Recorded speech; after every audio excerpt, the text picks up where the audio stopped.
All right, it's Wednesday. Let's go. Ho! Guys, I'm jacked. I drank coffee this morning as I'm reading my paper. Yes, I read the paper. I like to disengage from the phone and sit down and just turn the pages and pretend to read. I don't read very well. Whatever. Anyways, read good? I don't know. Anyways, I thought about Motivation Wednesday. This is exciting. It may be more of like a rant and a call to action, but I've actually had this in me for a while, so I want to get it out.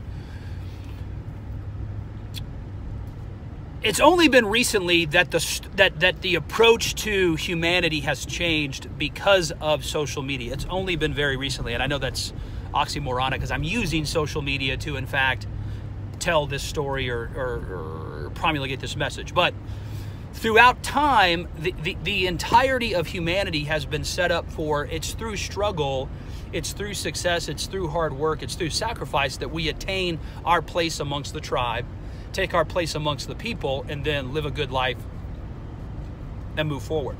It's only been recently that's changed, where now we're accepting men to have anxiety and men to be afraid and be perplexed by their fear. I just spoke to a guy in the gym who's in the high schools a lot recruiting, and he said you have students now who are literally getting out of coursework because of their anxiety concerning public speaking.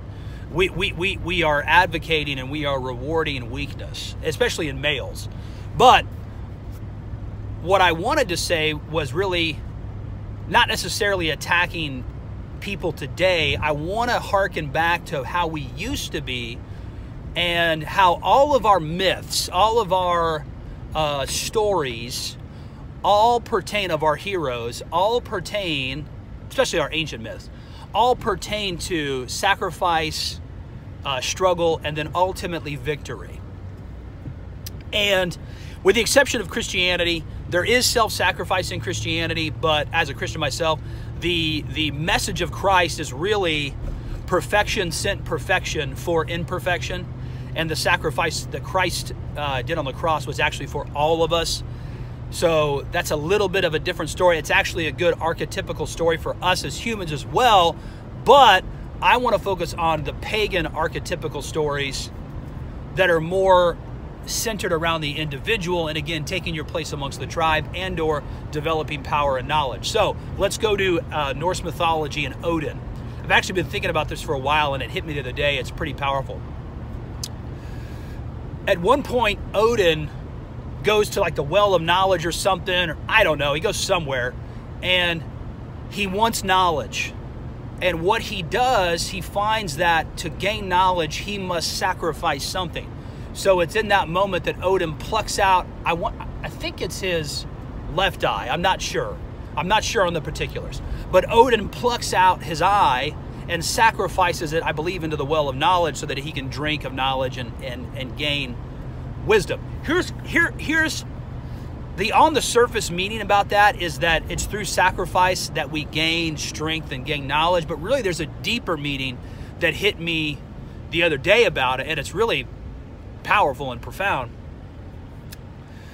If you look on the surface, Odin sacrificed 50% of his ability to see to gain knowledge, and you might say to yourself, you know, that's a cool story, but that's a bad trade-off. But the truth is, he sacrificed 50% of his vision so that he could have knowledge, which is a higher form of vision.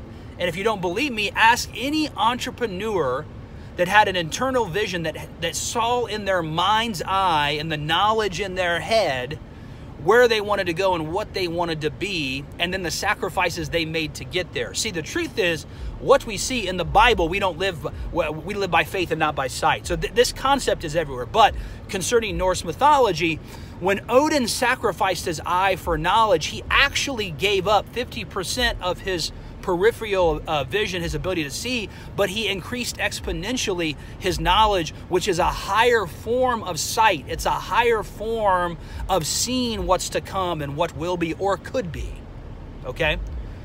The point to that is, it's only through sacrifice that we can, in fact, become successful. One of the last Transformer movies, I believe, concerning like King Arthur and whatever. It wasn't that great. Mark Wahlberg was in it. I love Mark, but the movie wasn't that great. But in the past, you know, King Arthur says there can be no victory without sacrifice. That's true in life today. The only difference is today is we get to choose our struggle. You know, 100 years ago, people were born into, in some cases, a slave-like situation where they had to go to work for pennies, and it was dangerous and it was terrible, and they didn't really have a choice, right? They had to. Or my uncle, who, when he was a boy, had to go get water from the well every day so his mom and sisters could bathe. Back in the day, not even that long ago, you didn't choose struggle. Struggle was thrust upon you. Today, we are in a privileged, blessed society because we get to choose our struggle as individuals. We get to choose what we take on to build ourselves.